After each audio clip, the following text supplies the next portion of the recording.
जयशंकर साथियों, आज हम डिस्कस करने वाले हैं कि जब भी हम अध्यात्म के मार्ग पे आगे बढ़ते हैं, जब हम अध्यात्म के मार्ग को अपनाना चाहते हैं तो हम उसके लिए कोई ना कोई चुनाव करते हैं कि हम इनके माध्यम से अध्यात्म पे आगे बढ़ेंगे, इनके माध्यम से अध्यात्म पे आगे बढ़ेंगे।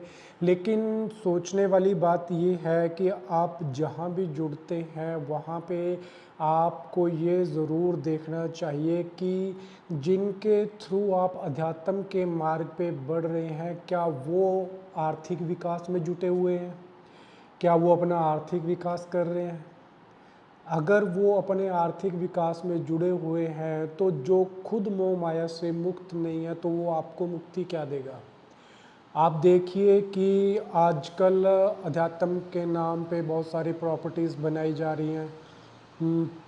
बहुत आप ये देखिए कि जब भी इनको कोई प्रॉब्लम आती है, फिज़िकली प्रॉब्लम आती है, तो इनका तो जो ट्रीटमेंट है वो फ़ौरन में भी हो जाता है।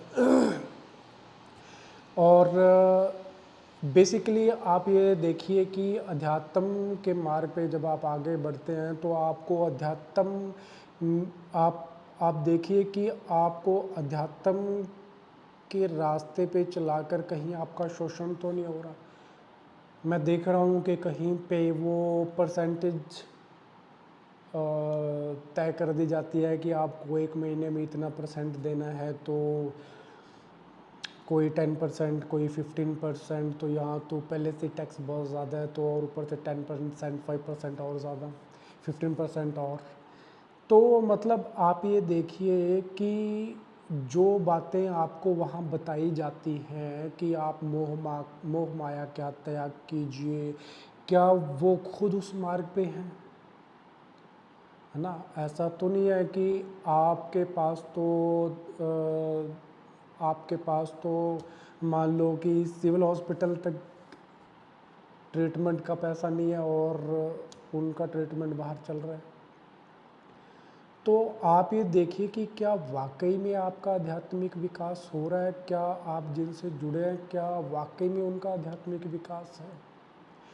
कई जगह मैंने ये देखा है कि खुद की प्रमोशन में आपसे लिया गया सारा पैसा डाला जाता है, उसमें खुद की प्रमोशन की जाती है, मतलब भगवान को पीछे छोड़ दिया जाता है और खुद खुद को ही आगे कर दिया जाता है, खुद ही सब अपने दर्शन देने लग जाते हैं भगवान को पीछे छोड़ के।